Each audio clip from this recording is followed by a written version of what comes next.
So I just put up a video that has to do with the 7 days that precede our rapture on the 8th day and how it compares or correlates to the Feast of Unleavened Bread. And I hope I was able to kind of explain how there is a correlation there between the firstborn's 7 days and then deliverance from the dragon on the 8th day and the 7 days of unleavened bread when the children of Israel left Egypt and then on the 8th day witnessed the death throes of the horse and rider that were thrown into the sea, Pharaoh's armies who had been after them. So it was on the 8th day that they began their life of freedom as they had escaped from Egypt, and it's on the 8th day that the male child will be brought into God's presence. So I only gave you a small part of what I sort of was grappling with in that video, because once I went down this road, I realized that the implications for what I was reading and how it was branching out into other areas of study was so big. I had to do what I often do, which is I had to kind of draw it out or graph it out.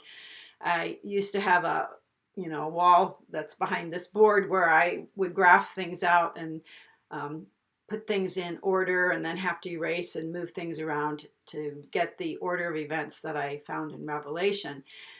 So this is my graphing out of the information that I was thinking about yesterday, and I only really covered the part that's in the middle here, where we have the male child, the firstborn. The firstborn belongs to God. We have 7 days of unleavened bread, which is the removal of leaven. And leaven has living properties. It's the culture of Egypt, teaching of scribes and Pharisees, and so on. The firstborn belongs to God.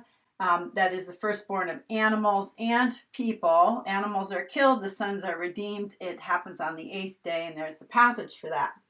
Okay, so the firstborn is connected with 7 days of unleavened bread. Here's the question: why? What is God telling us?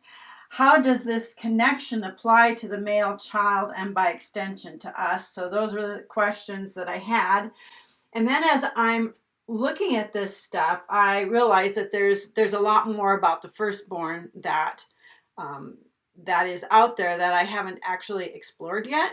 Even though in my book, A Kingdom of Priests, I actually talk about the firstborn, and there's a lot of information concerning the firstborn in my book, but there's more here. And this is the thing that I really love about the Word of God, is that once the Spirit leads you down a path, the path gets brighter and brighter. There's more and more information. There's more things that sort of just appear off of the page that, if you could have written it in yourself, you would have. But, God has it all there, and then His Spirit is kind enough to show us these things. So when I was thinking about the firstborn, and remember that was the passage in Exodus that talks about the firstborn in conjunction with that Feast of Unleavened Bread. So Pharaoh had, his firstborn son. All the people in Egypt had their firstborn. They had cattle that had firstborn. All of the firstborn of Egypt died. And I think it was kind of getting back to what Pharaoh had wanted to do, which was basically to kill all the males so there wouldn't be any firstborn. You're supposed to throw them into the Nile. The firstborn it's a big deal. It's a great big deal that nobody makes a big deal about. People will talk about the bride and people talk about all kinds of other things, but the Bible makes a big deal about the firstborn. Jesus is the firstborn, we're firstborn, there's firstborn sons, and so on and so forth, but very few dive into the subject, and it's from Genesis all the way through to Revelation. It is a huge topic, and it's a thread that we're meant to follow that very few people actually really bother to take the time to follow it. Okay, so we know that God has a firstborn too, a firstborn nation, and this is the nation of Israel. And a firstborn is the one that is sort of raised up to be the heir, to be the leader, to be the one who's going to carry on the family name, the family business, the tribal everything. They also have, authority in the family, of the extended family, and also they are responsible for the care of the larger family, which is why they're given a double portion of everything. We know that there are physical firstborn, okay, that the nation of Israel is God's firstborn, chosen nation, and physically speaking, the descendants of Abraham, Isaac, and Jacob are still God's firstborn. Okay, he hasn't left off of a plan that he has for the physical descendants of Abraham. Also, there's a spiritual nation too. And 1 Peter chapter 2 verse 9 talks about us being a holy nation. 1 Peter 2:9, but you are a chosen race, a royal priesthood, a holy nation, God's own people, that you may declare the wonderful deeds of him who called you out of darkness into his marvelous light. So that's a really great passage that talks about how we as believers are a nation that God has made for himself.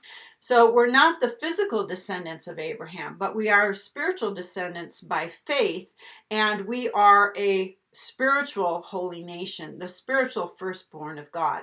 We know that Jesus is God's firstborn in Hebrews chapter 1 verse 6. In Hebrews chapter 1 verse 2, it says this, in these last days, he, God, has spoken to us by a Son, whom he appointed the heir of all things, through whom he also created the world. And then if we go down to verse 6, it says this, and again, when he brings the firstborn, that is the heir, into the world, he says, let all God's angels worship him. So the idea of a firstborn is not that you are a created being. I know a lot of people in certain religions believe that when we talk about Jesus as the firstborn, that we're talking about him being a created being. He's not created. He is the one through whom the worlds were created. But he's the firstborn in the sense that he's the heir of all of this. All of this belongs to him. So now we get to where I all of a sudden went, oh, this has taken another turn here in terms of things that are interesting. And that is the Levites. So I just want to look at Numbers chapter 8, verses 14 through 18. And remember, we're talking about firstborn here. Okay, Numbers is the story of the wilderness wanderings of the Israelites after they left Egypt.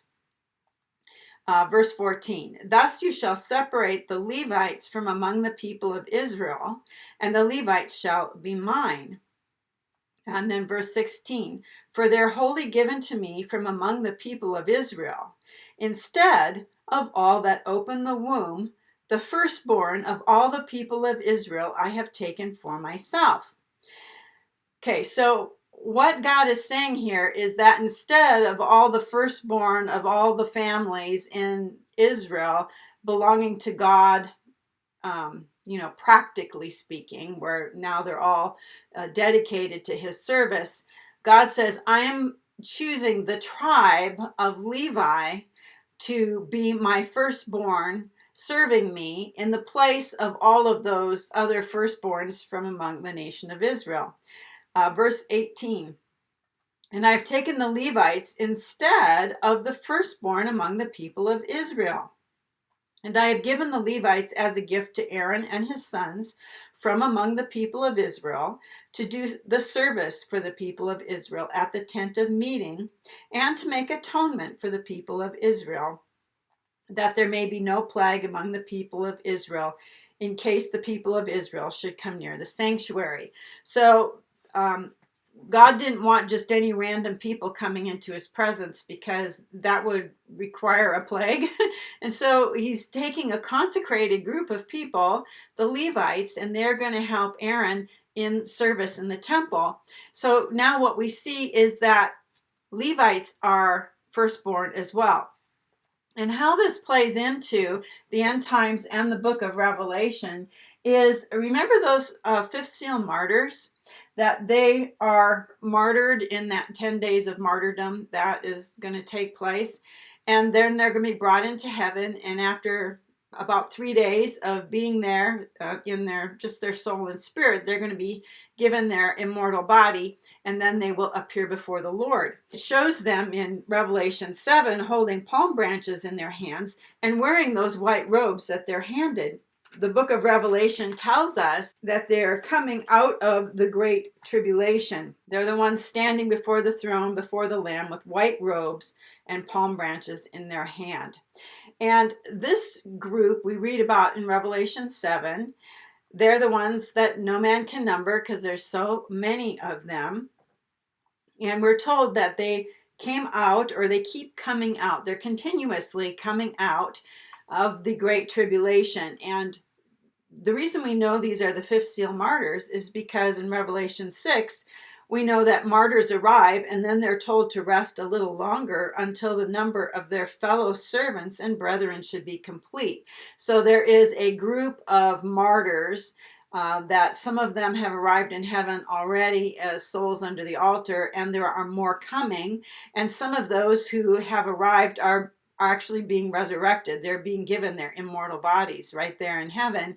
And there are more that are going to be coming in as they die and then are resurrected and given their white robes. In Revelation 7, verse 9, we see them standing before the throne and before the Lamb. Now, this group of people they're believers. They're not the 24 elders who are kings and priests, but they are firstborn. They're like the Levites. This group right here are going to stay in the heavenly temple ministering to God throughout the time of the millennium, where the 24 elders, who were basically that first rotation of kings and priests who went into the heavenly temple, so then Jesus could sort of move from his position as intercessor at the altar of incense and take the scroll and receive God's commission to begin the process of the elimination of God's enemies and the judgment of the fallen ones when he returns at his visible return at his second coming. So the 24 elders are going to be ruling and reigning with Christ on the earth. But this group right here, they are going to be ministering to God in the heavenly temple for the duration. And here's what it says in verse 14. And he said to me, these are they who have come out, or are coming out continuously out of the great tribulation. They've washed their robes and made them white in the blood of the Lamb. Therefore, they are before the throne of God and serve him day and night within his temple. And he who sits on the throne will shelter them with his presence. They shall hunger no more, neither thirst any more. The sun shall not strike them, nor any scorching heat.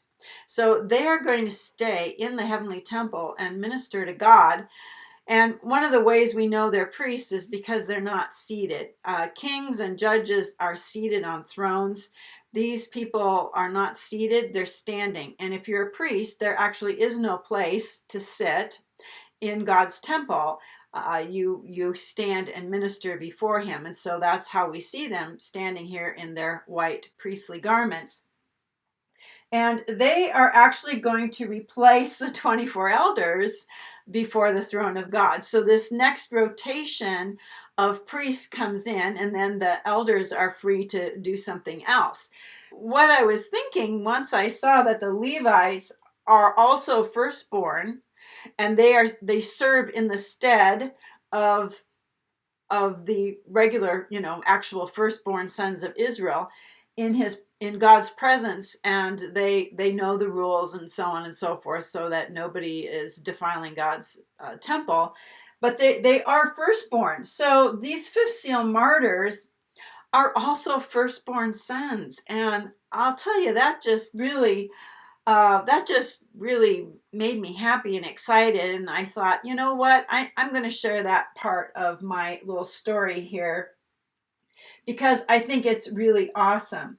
So I want to also look at 1 Chronicles 23, 2 through 5. Chapter 22 is where we see the preparations being made for Solomon's temple in 1 Chronicles 22. And then in chapter 23, we see the arrangements for the temple service. And actually, as we go through chapters 23, 24, 25, we're seeing all the different groups of people who are going to be ministering during Solomon's administration. The name Solomon comes from the Hebrew word shalom, which is peace. And Solomon's reign was a reign of peace. Solomon was a type of Christ during the millennium, during his millennial reign, when he comes as the Prince of Peace. King David was the warrior king, and because he had shed so much blood, he wasn't allowed to actually build the temple, even though it was in his heart to do it. So God gave the plans for Solomon's temple to David. Okay, and by the way, every temple that God wants built, he actually instructs someone what it's going to look like, because the Temple of Solomon wasn't going to be like the Tabernacle of David or the Tabernacle of Moses, either one. It was going to be totally different. Just like the rebuilt third temple during this tribulation time is also going to be a very specific temple that has parts to it that are already, we've been told what they are. Okay, we already know the architectural plan for that third temple, and I've done a video on that. And once you see it, I think you will understand that God has made provision in his word for us to know the answers to so many things that we never even thought about. But in 1 Chronicles chapter 23, David assembles all the leaders of Israel and the priests and the Levites, and they counted the Levites. And then in verse 4, 24,000 of these, David said, shall have charge of the work in the house of the Lord. Okay, so there's that number again, 24,000. And we're talking about Levites.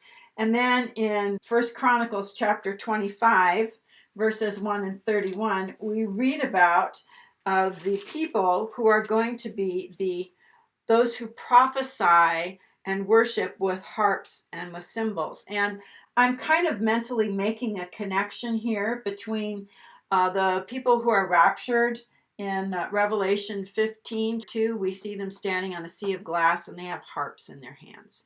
They're not wearing the white robes that the priests wear. They're not seated on thrones. They're not kings and priests, but they do have a job which is that of prophesying and worshiping. 1 Chronicles 25, verse 1.